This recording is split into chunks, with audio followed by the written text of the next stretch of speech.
और निश्चित रूप से लोगों ने बढ़ चढ़ कर इसमें भाग लिया है।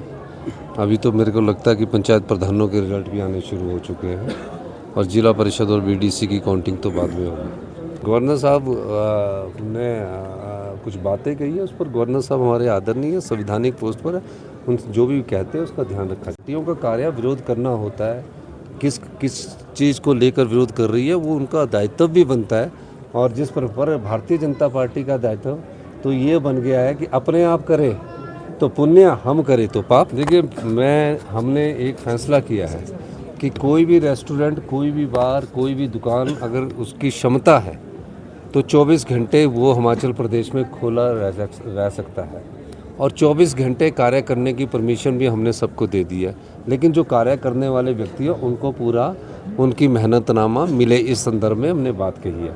तो ये अच्छा काम है ना, इंस्पेक्टरी राज से हम छूट दिला रहे हैं। नहीं तो कल को आके किसी दुकानदार वाले को इंस्पेक्टर तंग कर देता था, किसी रेस्टोरेंट वाले को कोई टूरिज्म का वाला आके तंग कर देता था। तो तंग तो ना करे बेचारों को, चाहे दुकानदार है छोटे, उनको काम करने का मौका मिलना चाहिए। आप पत्रकार बंधु भी तो उस दिन विधानसभा में थे जब हमने ऑर्फन विडो सेस 5 रुपये तक बढ़ाने की बात कही थी। उस समय भारतीय जनता पार्टी ने वॉकआउट किया था। हमने सिर्फ कहा था कि हम जो विधवा बहनें हैं, जो अनाथ बच्चे हैं, उनके लिए हम एक सेस लगा सकते हैं। कब लगाएंगे? नहीं लगाएंगे।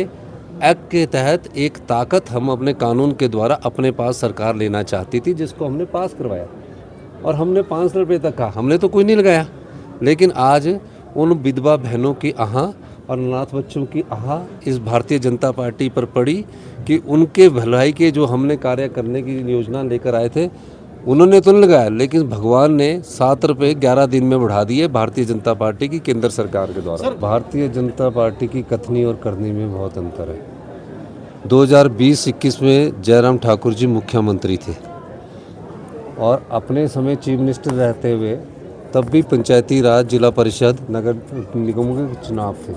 उस समय भी उन्होंने अपनी कैबिनेट बैठक बुलाई थी, हमने भी कैबिनेट बैठक बनाई। ये कैबिनेट बैठक जब भी पंचायती चुनाव थे तब वीरभद्र सिंह जी के भी समय में हुई, धूमल साहब के समय में हुई और 2020-21 में जयराम ठाकुर जी के समय में हुई। अब इनको समस्या ये है कि निश्चित तौर पर लोगों का ध्यान बांटने के लिए इस प्रकार की बात करते हैं। जयराम ठाकुर जी से ये पूछा जाना चाहिए था कि जब आप मुख्यमंत्री थे और पंचायत चुनाव चल रहे थे तो क्या सरकार का काम रुका था? सरकार का काम चलता रहता है। और क्या आपने कैबिनेट मीटिंग नहीं की थी? उन्होंने मीटिंग की थी, कैबिनेट मीटिंग। हमने उस प्रोसीजर को देखा और कैबिनेट मीटिंग जनता के हित में है। अगर हम जनता के हित में फैसले ले रहे हैं, जो बजट में है उसकी हम प्रेस ब्रीफिंग 1 तारीख को करेंगे तो इसमें उनको कोई प्रॉब्लम नहीं होनी चाहिए। सर, भाजपा कार्यवाहक मुख्य सचिव को जो है आज हमने कार्यवाहक मुख्य सचिव को कार्यवाहक शब्द हटाकर मुख्य सचिव बना दिया है। संजय गुप्ता जी मुख्य सचिव बन गए हैं, वो रेगुलर मुख्य सचिव जी बन गए।